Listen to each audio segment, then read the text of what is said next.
ವರ್ಷದಿಂದ ನಮ್ಮ ನಾಡಿನ ಮುಖ್ಯಮಂತ್ರಿಗಳಾದಂಥ ಡಿ ಕೆ ಶಿವಕುಮಾರ್ ಅವರನ್ನ ಮೊದಲನೇ ಬಾರಿಗೆ ಬೆಳಗಾವಿಗೆ ಬರ್ತಾ ಇದ್ದಾರೆ.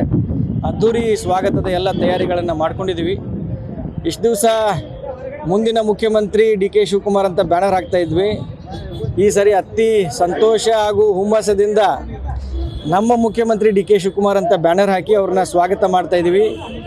ಜಿಲ್ಲಾಡಳಿತ ಮತ್ತು ಎಲ್ಲ ಅಧಿಕಾರಿ ವರ್ಗ, ವಿಶೇಷವಾಗಿ ನಮ್ಮ ಜಿಲ್ಲೆಯ ಉಸ್ತುವಾರಿ ಸಚಿವರಾದಂಥ ಸತೀಶಣ್ಣ ಜಾರಕಿಹೊಳಿ ಅವರ ನೇತೃತ್ವದಲ್ಲಿ ಜಿಲ್ಲೆಯ ಎಲ್ಲ ಶಾಸಕರು, ಎಲ್ಲ ಮುಖಂಡರ ನೇತೃತ್ವದಲ್ಲಿ ಇವತ್ತು ಒಂದು ಅದ್ಧೂರಿ ಸ್ವಾಗತವನ್ನು ನಾಡಿನ ಮುಖ್ಯಮಂತ್ರಿಗಳಾದಂಥ ಡಿ ಕೆ ಶಿವಕುಮಾರ್ ಅವ್ರಿಗೆ ನಾವು ನೀಡ್ತಾ ಇದ್ದೀವಿ.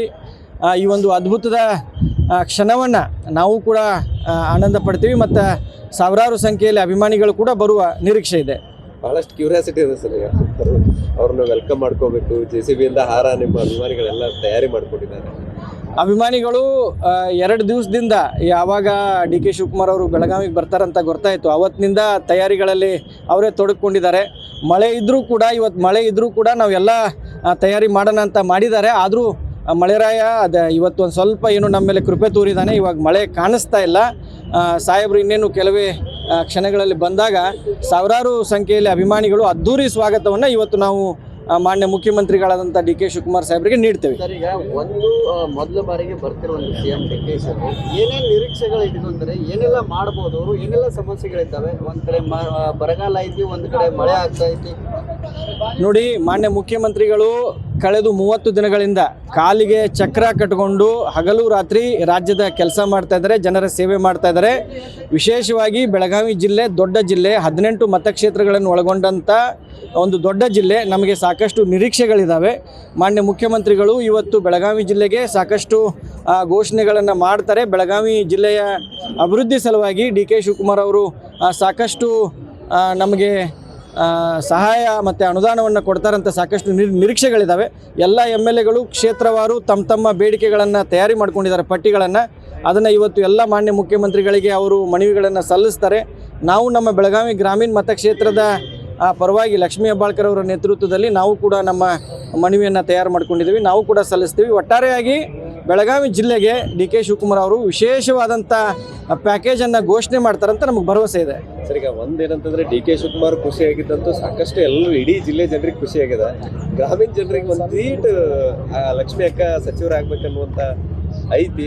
ಸೊ ಏನಾಗ್ಬೋದು ಸರ್, ಏನು ನಿರೀಕ್ಷೆಗಳದಾವ?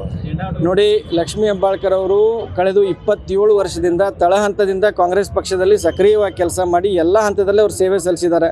ಜಿಲ್ಲಾಧ್ಯಕ್ಷರಾಗಿ, ಮಹಿಳಾ ಕಾಂಗ್ರೆಸ್ ರಾಜ್ಯ ಅಧ್ಯಕ್ಷರಾಗಿ ಪ್ರತಿಯೊಂದು ಹಂತದಲ್ಲಿ ಅವರು ಸೇವೆ ಸಲ್ಲಿಸಿದ್ದಾರೆ. ಕಳೆದ 3 ವರ್ಷದಲ್ಲಿ ಕರ್ನಾಟಕ ರಾಜ್ಯದ ಸಚಿವರಾಗಿ ಒಂದು ಕಪ್ಪು ಚುಕ್ಕೆ ಇಲ್ಲದೆ ಗೃಹಲಕ್ಷ್ಮಿ ಯೋಜನೆಯನ್ನು ಸಾಕಷ್ಟು ಅಚ್ಚುಕಟ್ಟಾಗಿ ಯಶಸ್ವಿಯಾಗಿ ಅನುಷ್ಠಾನ ಮಾಡುವಲ್ಲಿ ಕೂಡ ಸಫಲರಾಗಿದ್ದಾರೆ. ಮಾನ್ಯ ಡಿ ಕೆ ಶಿವಕುಮಾರ್ ಅವರ ಸಂಪುಟದಲ್ಲಿ ಈ ರಾಜ್ಯದ ಜನರ ಇನ್ನೂ ಹೆಚ್ಚಿನ ಸೇವೆಯನ್ನು ಮಾಡಲಿಕ್ಕೆ, ಬೆಳಗಾವಿ ಜಿಲ್ಲೆ ಬೆಳಗಾವಿ ಗ್ರಾಮೀಣ ಜನರ ಸೇವೆಯನ್ನು ಮಾಡಲಿಕ್ಕೆ ಅವರಿಗೆ ಸಂಪುಟದಲ್ಲಿ ಅವಕಾಶ ಸಿಗುತ್ತೆ ಅಂತ ನಮಗೆ ದೊಡ್ಡ ಭರವಸೆ ಇದೆ, ಆಸೆ ಕೂಡ ಇದೆ.